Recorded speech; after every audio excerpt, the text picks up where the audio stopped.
Hey guys, it's Friday, so this is my weekly Fear Friday post. I'm doing another video version today because I think it's just easier to talk about this. Today we're talking about fun and the topic that sometimes we just stop having fun in our training. I was talking to a really great athlete this week, and this person told me that racing had been a struggle. Training runs had been a struggle. And this person is a very accomplished, very talented runner. And it's becoming one of those things where every run is a chore. And so I just asked, are you having fun? And they said no. It took them a second, but the response was no.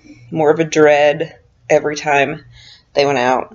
And that's kind of a scary place to be, especially when, you have these obligations to do certain races and, you put all this pressure on yourself. This person is, as I said, very accomplished. But, this happens to all of us from time to time. If you're pretty new to racing, if you're pretty new to running or ultras, sorry, having a little hair thing happens. If you're pretty new to racing or running in general, or just competing, truly, sometimes we get so excited and the loss of fun doesn't happen. But the longer you're in a sport, it's not too uncommon to hit a spell where you really kind of think, I'm not enjoying this right now. Now, granted, that's a very different thing from hitting a hard patch in your training cycle and things aren't fun. And typically, you'll know the difference. It's not a matter of, God, this is really hard this week. This is my really tough week. My speed workouts are killing me, or my long run, I'm dreading it. That's a different thing. And you'll know that. You'll know it when every day you get up and you dread going out for your run or your workout. When you start to dread the things more than you look forward to them, or more than you have fun, you're kind of hitting that spot. And that's scary. And so that's a fear, the fear of no fun. So my tips to this person were, basically for 1 week, every single day, as long as you're not right in the middle of training for a race. But I mean, even if you are, for 1 week, every single morning, wake up and ask yourself, what sounds like fun to me when it comes to running? Or, your workout. What sounds fun? And do that.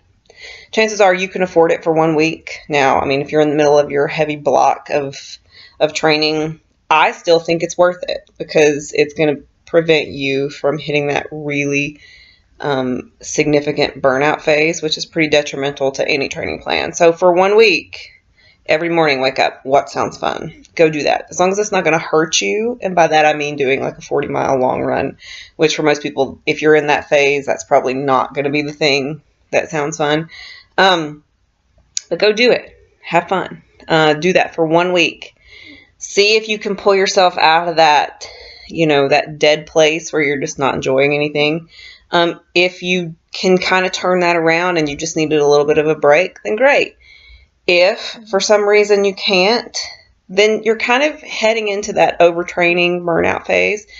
And that's when you need to ask yourself, do I need to step back? Do I need to take a little bit of a break because you don't want to go into the overtraining place? It's hard. It can hurt you physically, but it can really hurt you mentally. It can keep you from, running for a while. Once you hit it, it's hard to kind of get out of it.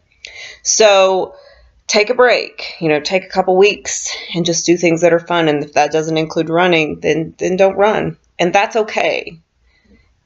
That's the third tip. Be able to say to yourself, that's okay. If you want to love running and love working out for the long term, the long road, then you need to make sure that you don't drive yourself to hate it. It should be fun. This is what we do for leisure. Most of us, if you're a professional athlete, then you definitely need to be having fun. So take a break. And then After that, kind of think to yourself, do you need to change it up? If you're doing marathons, could you try to focus on speed workouts and try to get your 5K time down? Or if you're only running on the road, switch it up and, jump into trails. Do something that's a little different for you. But I suggest trying some other things as far as taking a rest, whether that's a week or 2 weeks. Because chances are your body needs a break as well as your mind. We get into those overtraining places for a reason. And if after a week of waking up every day asking yourself what sounds fun doesn't work, then chances are you need a break. And if you do that, and you feel like, hey, I'm okay, but I would like to try something different, think about it. Do you want to try trails? Have you ever thought about doing a mountain race? Is that something you want to do? Or jump into some cross-country series. That they exist. They're fun. They're different. It's fun. Just find some things that are different. Step outside your comfort zone. Relearn something. That's great. I'm 36 years old, and I love trying something different. It's fun. So, maybe it's jumping into strength training if you don't strength train, which you should. But if you don't, try that. Find the hole in your fitness game and focus on that. Just do something different. You've got to keep fun in your life when it comes to fitness, or you'll eventually just fall out of it altogether. And most of you know that. But sometimes it's worth a little bit of a reminder. Sometimes you might not even realize that you're not having fun anymore. And it just takes somebody asking you, hey, are you having fun? So that's my tip. For a week, every morning, wake up and ask yourself what sounds fun as far as your fitness. If that's yoga, if that's going rock climbing, if that's running, great. But do that. Okay? Thanks. I hope that helps. Have a good weekend. See you next week.